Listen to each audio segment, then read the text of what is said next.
Hola amigos, hoy aprenderemos los números del 1 al 10 en lengua maya con una pequeña canción infantil, la canción popular Estrellita, ¿dónde estás?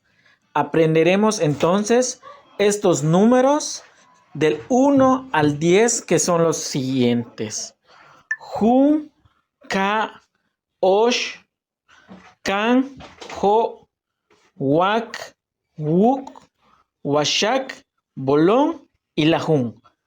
Ahora solo le pondremos el ritmo, o sea, lo vamos a cantar con el ritmo de la canción Estrellita, ¿dónde estás? A ver qué tal nos sale. Junka, Oshkan, Ho, Waku, Washak, Bolón, Yetel, Lajún. Junka, Oshkan, Ho, Wak, Wuk, Washak, Bolón, Yetel, Lajún. 1, 2, 3, 4, 5, 6, 7, 8, 9 y 10. Te saluda tu amigo Manuel Ávila.